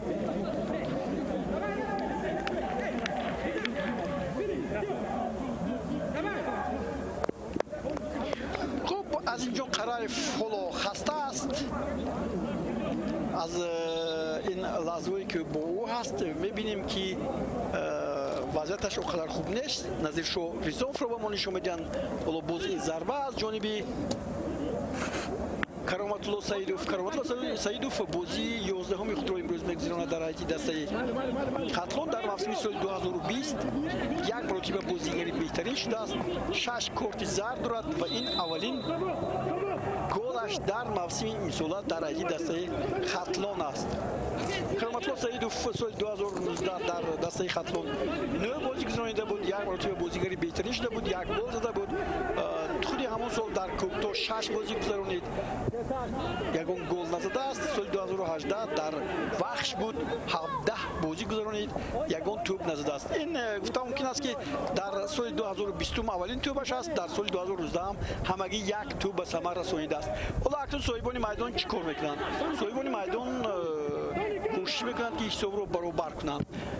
агар не ман дар оғоз гуфтам ки як тӯб метавонад тақдири ин бозиро ҳал кунад. шояд ҳамин тур ҳам бошад.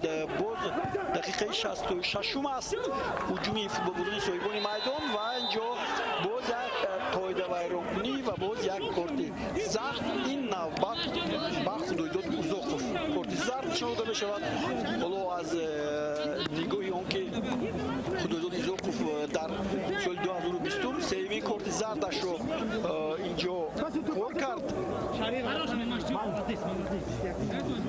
Худоидод Узоқов 12-ум вохӯрӣ аст ки дар майдон бозӣ мекунад. 8 маротиба аз майдон гирифтан, 3 маротиба аз курсии эҳтиётӣ баромадааст. яъне бубинед ки ин бозигаре ҳаст ки ҳатман иваз мекунанд. як маротиба бозигари беҳтарин ҳам шудааст.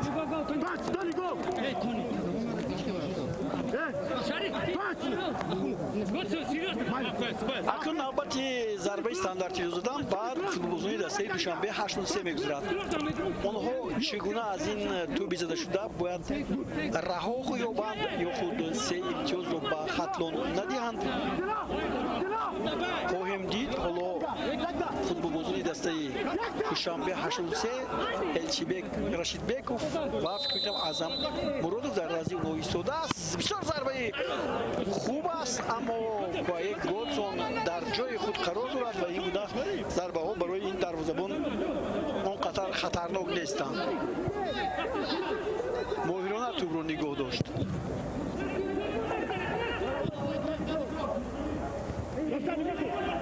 агар имрӯз дастаи Хатлон ғалаба кунад, мавқеаш رو در زمینه سوم باقی میگذارد 25 امتیاز میشود و این دسته حالا باز هجومی فوتبالزنی دسته دوشنبه 83 امکاناتی خوب برای گلزنی هست بسیار عالی اما الچیبک رشیدبکوف به این توپ نمیرسد و توپ از میدان بیرون میرود ضربه کنجی این صاحبان میدان در دوام این دقیقه هایی که ما و شما میبینیم بار اول با زدن ضربه کنجی شرفیاب میشوند و حالا ایواز شوی در حیات دسته مهمانان با قید گرفته میشود اینجا تحت رقم 99 صفی الله نظرزاده به میدان میآید او اوزاقوف رو ایواز میکرد نوکر ما در این باره گفتیم که خداداد اوزاقوف بازیگری هست که دویم ایواز کرده میشود نظرزاده چی نظرزاده در موسم امساله باری چهارم به میدان میآید دو مرتبه در حالتی از کرسی احتیاطی به میدان آمده است دو مرتبه دیگر در هیئت اساسی و ایواز کردند چهار بازی که اولو میکند او در حالتی ایواز شوی به میدان آمده است حالا فوتبالزنی دسته دوشنبه 83 سراسیمه هستند باز یک هجومی دیگر ولی فوتبالزنی دسته خطلان خوب بازی میکنند امکانات خوبی هجوم رو دارند اما چیکار میکنند حالا خوب بازی میکنند کرامتلو سعیدوف اینجا زده رو از پای میافزنند لیکن داور چی میگه داور میگه که بله خطاگی بود اما نه در مقابل کرامتلو سعیدوف بلکه امیدجان شریفوف زده از پای افزایده میشود انا در همین حالتی که حالا ما و شما میبینیم ولی اینجا عزتالله روزیف کمی به خطاگی رو داد و ضربه جریموی هست از ضربه های جریموی یا خود چیزی که میگویند آزاد و استانداردی الحال یگان دسته خوب استفاده نبرده است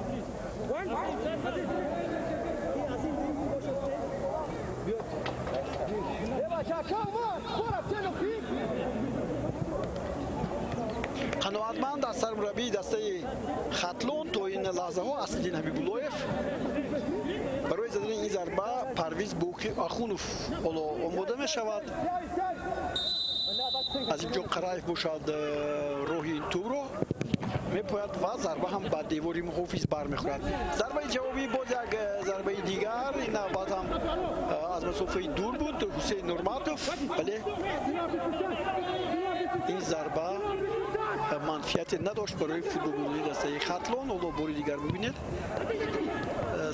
سه نفر در خط پیش بودند آنهایی که میخواستند بعد برگشت توپ از دروازه‌بان شاید به توپ رسند حالا باز یک هجوم دیگر باز یک امکانات دیگر بود برای بازیکنان دسته خطلان اما این امکاناتشون برهم خورد محافظتگران زیاد بودند مبارزه برای توپ است و روشن عزیزوف آن را به بیرون میزند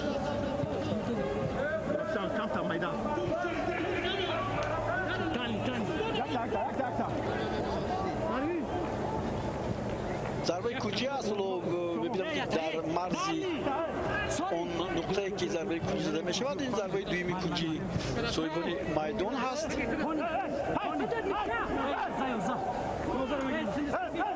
اون رو یه اصناع پرفکت به اجرا می‌رساند بسیار بازیگر خوب بسیار امکاناتی عالی برای برابر کردن حساب از دست رفت برای فوتبال‌بازی دسته دوشنبه 83 اونها هجومشون رو ادامه می‌دهند بار دیگر پرفکت الچیبک اینجا به توپ نمی‌رسد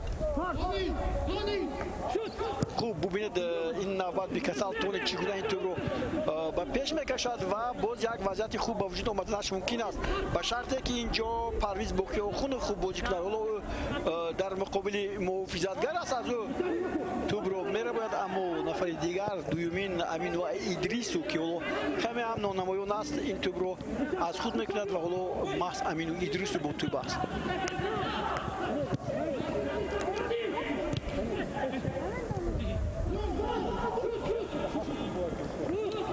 چنین به چشم میرسد که فوتبال‌بازان هر دو دسته در نگاه داشتن توپ اونقدر مراغ ظاهر نمیکنند توپ ها رو زود از دستشون از نزد پویشان دیگران میگیرند و همون چیزی که من گفتم حالا هم ادامه دارد. باز یک هجوم خطلان، باز یک امکانیت برای فوتبالبازان این دسته، ولی اینجا کسی نبود که این تور رو قبول کند. بله توپ از میدان بیرون میرود. حسین نورمتوف اجازه میدهد که وقت کشال یا بعد 73 دقیقه قسمی دومی بخوری و حساب 1-0 به نفع دسته خطلان است. پرویز بوقی اخونوف امروز خیلی مانده شده است و فکر میکنم که شاید عوض کردن او به میان آمده باشد.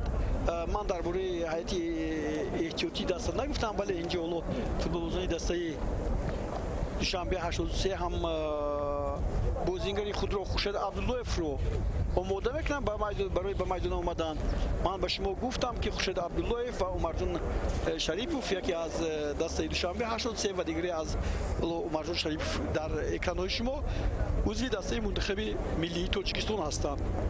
عمرجان در بازی با ازبکستان در میدان بیش از 10 دقیقه بازی کرد، اما خورشید عبداللهیف باشد به میدان نآمده است. درجه احتیاطی دسته خطلان کیا هستند؟ صفی الله نظرزاده علاکی به میدان آمد، فردوس علی نظروف 15، مفعلان علاسا رقم 40، سنت الله اسماعیلوف دروازه حمایتگر رقم 28، سعید شاه بزرگوف رقم 29 حملهگر و دروازه‌بان شهرام اسماعیلوف. درجه دسته دوشنبه 83 دروازه‌بان میرعلی مرادوف، پرویجان حمیدوف محافظتگر، لوک منجان لیانل حملهگر رقم 30، سینا عبدالصمدوف رقم 5 محافظتگر، خورشید عبداللهیف به میدان می آید، انوشیروان نوروزوف رقم 83 حملهگر. اینا هستند آن بازیگرانی که می توانند با هر دو دسته کمک رسانند. حالا باز لحظه تشنگی شکنی یا خود رفع تشنگی به انجام رسد. آبنوشی بعد بازی ادامه خواهد یافت. حسین نورمتوف است با توپ و توپ رو با دستش به بازی می‌دارد.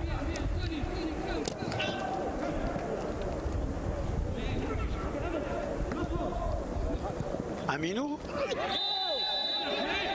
و اینجا دیدید بیکتال تونی کورت زرد دویم رو میگیرد و با کورت سرخ میدان رو ترک میگوید. دو کورت زرد و آن با کورت سرخ تبدیل می‌یابد. این بازیگر 39 است. بله ژان گاتین، معذرت میخوام، ژان گاتین بود که قاعده بازی رو ویران کرد. حالا باری دیگر ببینید. بله این از پشت ضربه از پشت است با ادریس امینو و در خط دوور خوب نشان میدهد با ژان گاتین. این سومین بازیش است، بازی چهارمش است. یک مرتبه از کرسی احتیاطی به میدان آمده است، یک مرتبه رو با بازی در آوردند، 253 دقیقه بازی کرده است و از میدان بیرون می شود. خوب اینجا بازی وز کرده می شود. پرویز بوقی اخونوف از دسته خطلان با جای او حالا تحت رقم 28 سنت الله اسماعیلوف می براید.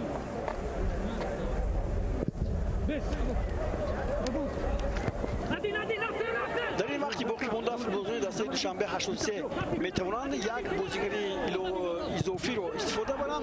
ما شما خواهیم دید به هر نوع دسته خطلان میتواند که به خطی حمایت گذارد و نگذارد که حملهگران دسته دوشنبه 83 به زدن گل قادر شوند. اما دسته دوشنبه 83 در نوبت خود اون که در میدانش بازی میکند باید تمام قوه رو به کار برد تا که حساب رو تغییر دهد. این با آنها میسر نشد یا نه وقتی باقی مانده نشان خواهد داد. حالا باز هجومی فوتبالبازان و اینجا بسیار عالی بازی میکند اگلی جونز و اینجا حساب برابر نشد. یک دقیقه نگذشته از خارج شدن ژان گاتین فوتبالبازان دسته دوشنبه 83 امکان یافتند که حساب رو برابر کنند. دقیقه 77 اگلی جونز توانست که توپ چهارمی خود در مسیر فوتبال تاجیکستان با و ثمر رسوند. اکنون باز امکانیت برای فوتبال بازون دوشنبه 83 پیدا می شود. ببینید اینجا پرتوف بسیار عالی بود، بسیار خوب بود از جانب طالب امام نظرов. از بین 3 نفر این پرتوف رو انجام داد. اونجا هم از حملهگران دیده محافظتگران بسیارتر بودند، ولی پیش روی اگلی جونز رو گرفتن نتوانستند و محض بازیگری که محمد نصر بود از نزد سری او این توپ رو اگلی جونز به ثمر رسانید. حساب 1-1 دوستان گرامی در وخوری بین دست‌های دوشنبه 83 و خطلون.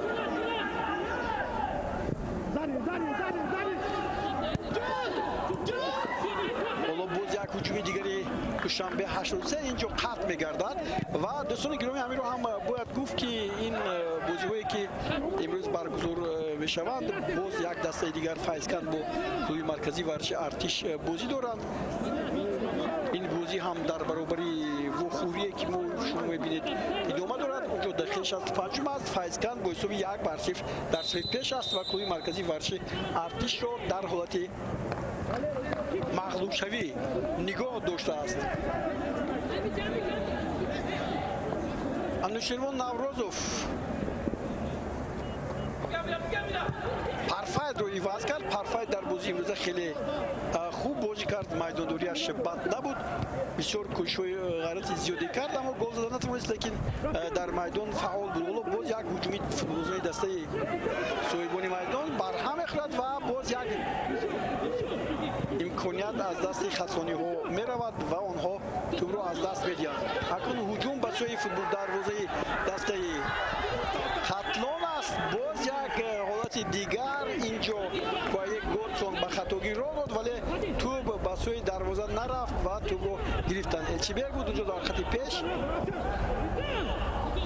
حالا صداهای دسته دوشنبه 83 رو میفهمیم که آنها میخواهند استفاده برند این حالت رو و در میدانشان به پیروزی کامیاب شوند. خطلان باشد از نیمه میدانی خود چند دقیقه شد که برآمده نمیتواند. حالا باز اینجا یک هجوم دیگری فوتبالبازی دسته خطلان سوربون افغانوف و این توپ نمیرسد و علاقه توپ در نیمه میدانی دسته خطلان. پرتوفتوی به عنوان از جانب این فوتبال بازان و حالت غیر بازی اولین حالت غیر بازی در بخوری بین دسته‌های دوشنبه 83 و خطلان که حالا برای ما اینجا نشان میدهند. حالا بار دیگر ببینید.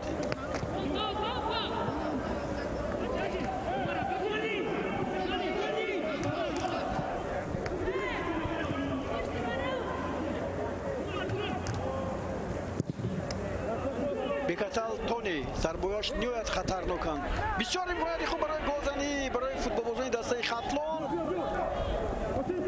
چگونه وضعیت قلای را استفاده نبردن بازیگران دسته خطلان، اگر نه بسیار هم خوب میشد برای غلبه رو به دست آوردن ولی نتوانستند. حالا این حالت تکرار اگر دادن میبینیم که چگونه حالت خوبی بود برای گلزنی. سراسیمه شد بازیگری فکر که نه به میدان آمده بود. طول یک بار دیگر توجه میکنیم. اول این هجوم رو میبینیم که فوتبالبازان دسته خطلان عمرجان شریفوف 2 نفر رو خیلی خوب میگذارد اما سومین نفر برای کمک محافظتگران میآید و توپ رو میگیرند بازیگران دسته دوشنبه 83 الچیبرگ رشید بیکوف.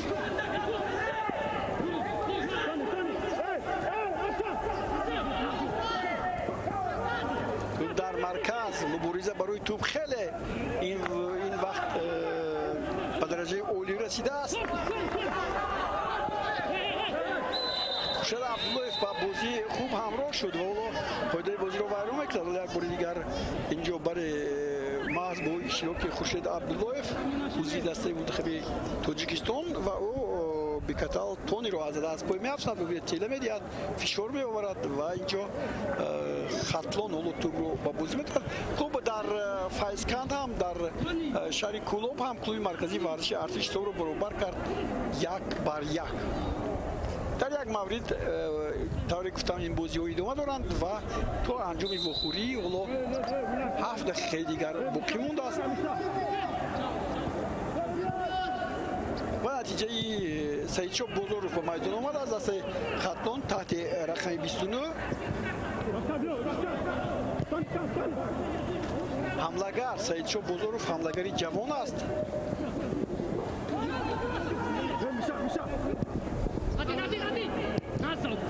سراسیمه هستن بازیکنان دسته خطلون و هم دسته دوشنبه 83 باید در یک مورد نهایت نه قدر گفتم ممکن است که با خطاگیری آلودند خطاگیری صادر میکنند که عمرجان شریپوف بسیار یک مایرانه بازی کردن اینجا اما تا به انجام این هجومشون نرسید محافظتگران پیش راه رو گرفتند سعیدشاه بازارов بازی هشتمش است همیشه در نیمه دوم به میدان میآید 7 مرتبه در میدان بود همگی 104 دقیقه بازی کرده است و این بازی امروز باز 10 دقیقه دیگر 114 دقیقه خواهد شد یعنی کم است اما اینجا فوتبالبازان مانده شدند و از این رو مربی اصلی نبیلویف کوشش میکرد که در این لحظه‌های باقی مانده همان ربط بازی که در میدان هست نگاه دارد فوتبالبازان دسته شنبه 83 هم اینجا بله با خطاگی راه میدهد ادریس امینو بود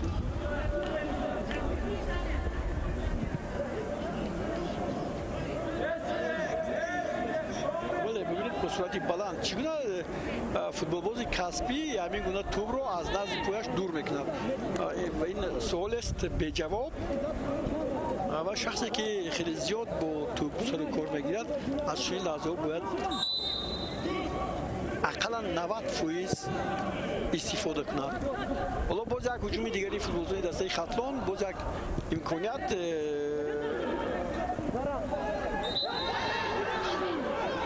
کرامت‌الله سعیدوف را از پای می‌افزایند و اکنون باز یک خطر دیگر ایجاد میشد در نزد دروازه دسته صاحبان میدان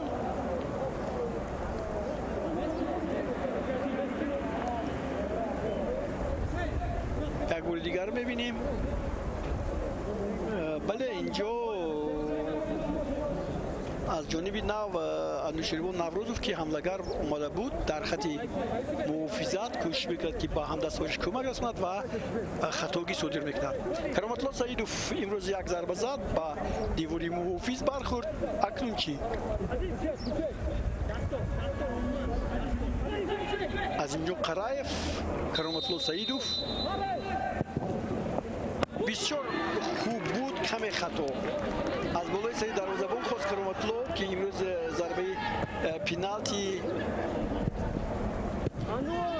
از جانب خیلی ماهرانه اجرا کرده شد خوب فکر کرده بود اما ضربهش کمی خطا رفت بعد صاحبان میدان غلب ببینید بال از دست میره و توپ چگونه بازی میکنند با قفا از جایی که خطا صادر شده است داور هم همین رو نشان میدهد که باید با قفا برگردونم توپ رو و از اونجا با بازی دارم هجوم صاحبان میدان توپ از میدان از پای فوتبالبازان دسته دوشنبه 83 میرود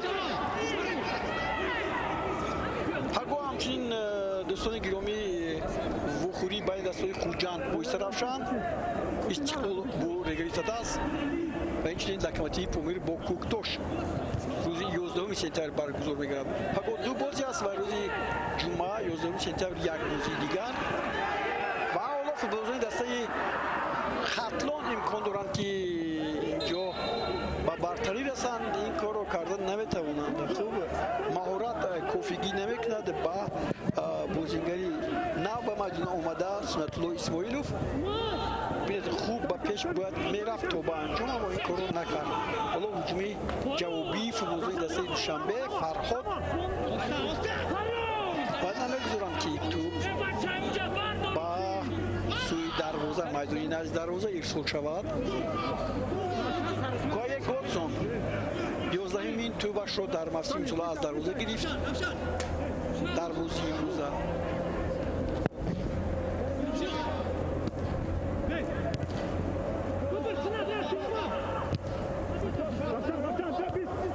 یک سر به سر دیگر، از یک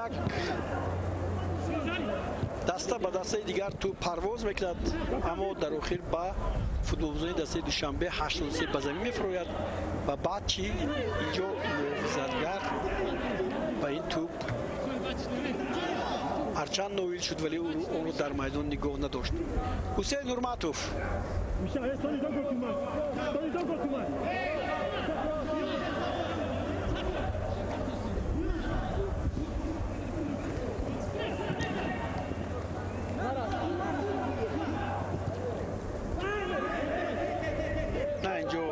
بازی وارون نشده است و باز یک امکانیت برای بازیگرانی صاحبان میدان دوشنبه 83 که در روی راست محافظتگر به توپ نمیرسد و باز هجوم از کنار چپی میدان است.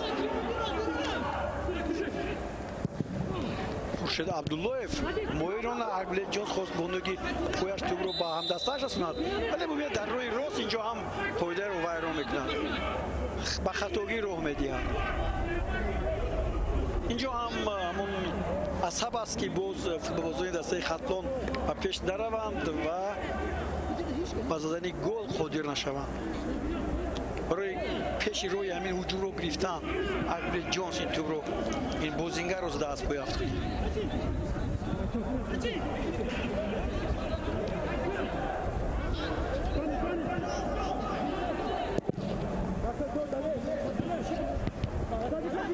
پرتافی خوبی روشن عزیزوف ولی توپ از میدان بیرون شد. نه دوباره جا میگه که باید ضربه کوچی زده شود. فوتبالبازان دسته خطلان امروز در ردیف این بازی یک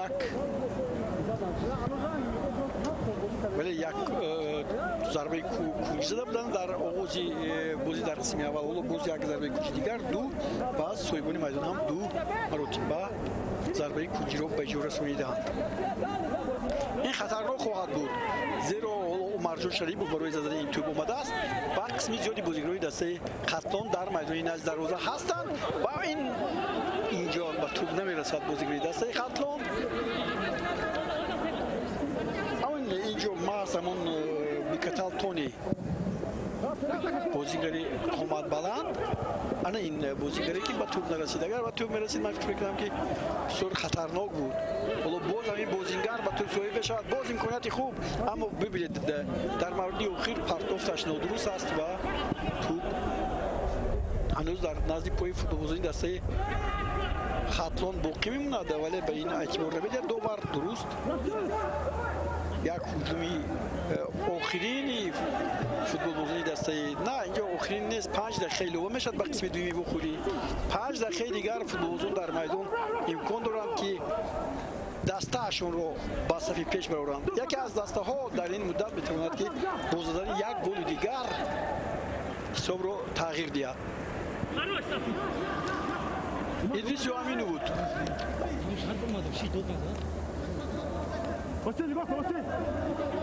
خوب است خورشید عبداللهیف با اومدنش با تو به خورشید عبداللهیف است با اومدنش خیلی بازی دسته دوشنبه 83 رو جالب کرد و حالا ضربه کوچی کار کرد برای دستش و اینجا اکنون فکر میکنم همه بازیکنان دسته دوشنبه 83 با میدان نزد دروازه نزدی پوی گلسون دروازه‌بان دسته خطلان خواهد آمد. خوب دیگر میشود یک بازیگری دیگر در از صاحبان میدان تحت رقم سی حالا لوک منجنا لیونل میبروید.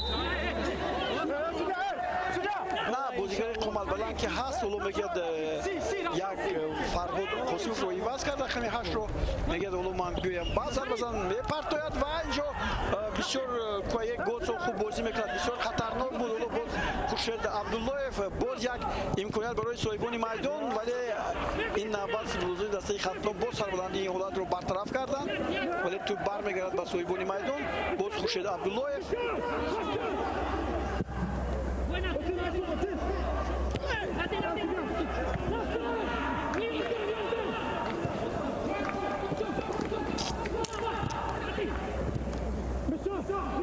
بسیار زود تو رو از دست میدین. بسیار خطاهای گفتم ممکن است که سهل برای فوتبالبازانی که در لیگ اولی بازی میکنن. Elchibek Rashidbek خودش تو بازش بازی می‌کند. البته او بسیار دور می‌پرد در موسم امسال ما دیدیم که چگونه حالت‌های خطرناک رو ایجاد می‌کرد در راز دروازه مهمانان. حالا بار دیگر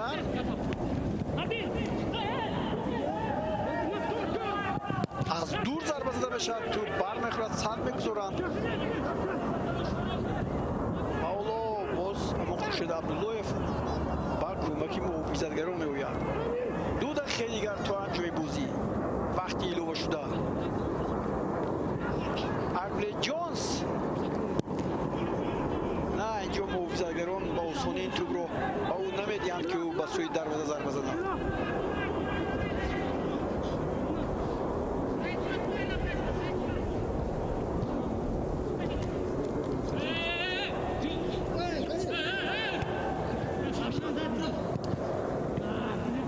با سربلندی فوتبالزنی دسته خطلون حالا یک امتیاز خواهند گرفت. اگر یک امتیاز گیرند برای دسته کوکتوش از روی گذشتن سال دشوار می شود. اون وقت اگر غلبه مثلا بر یک جانب کوکتوش باشد در بازی که روز دیگر برگزار می‌گردد. حالا امکاناتی خوب برای فوتبالزنی دسته دوشنبه 83 بود. چگونه وضعیت قلای رو استفاده نمی‌برند؟ این محض همون لوک منجان لیونل بود، رقم 30 که میتوانست با یک رسی کوتاه بگیرد، پرتاف رو بگیرد. چگونه زیبا است، اما دروازه‌بان باز اینجا یک گل خوب کار می‌کند. باز یک ضربه کنجی دیگر پای در پای لکه این دو ضربه کنجی است که بالای هم فوتبالزنی دسته دوشنبه 83 استفاده می‌برند.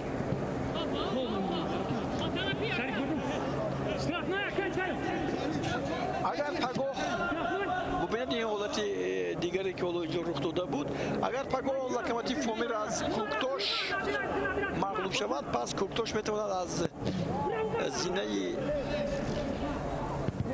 چهارم با زینه سوم برآید، در صورتی که این بازی با همین نتیجه انجام یابد.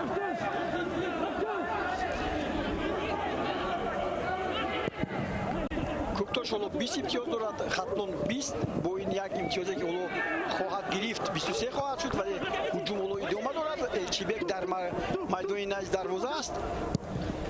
توپ رو به هم دستاویش می‌پرد. اربل جونز باز به قفا، باز یک ضربه دیگر و ببینید اینجا باز بار دیگر مایرانه بازی میکند دروازه‌بان دسته خطلون و توپ زده دیشود رسولوف رو برمیگرداند. نه، او با توپ نرسید. شاید او بار دیگر ببینیم اینجا توپ پرتافته میشد با جونز به قفا و رسولوف و اینجا توپ فکر کنم با دستی دروازه‌بان نه نرسیده است میگه دوبارون و از نزد دروازه ضربه زده می شود و آخرین ضربه خود رو اینجا بازیگران دسته خطلون زدند. روشن عزیزوف بود و بازی هم به انجام رسید. وخوری دسته های دوشنبه 83 و همچنین دسته خطلون در ورزشگاه مرکزی شهر وحدت با حساب 1-1 به پایان رسید. همین طریق شماره خودهای یا خود امتیازهای خطلون به 23 عدد رسید. دوشنبه 83 باشد 16 امتیاز گرفت. جایهایشان تغییر نمی‌یابد. کلوب مرکزی ورزش ارتش هم در زینه پنجم است. حالا بازی با حساب 1-1 ادامه دارد. اونجا هم اگر حساب بازی به انجام رسد، کلوب مرکزی ورزش ارتش هم صاحب 1 امتیاز می شود. فایزکن هم 15 امتیاز گرفت و 1 امتیاز از دوشنبه 83 کمتر دارد. در اینجا دوستان گرامی گزارش ما رو از دور 14 چمپیونات مملکت بین دسته‌های دوشنبه 83 و خطلون به پایان میرسونیم. خیر تا بازدید تا گزارش‌های نوبتی در تلویزیون ورزش.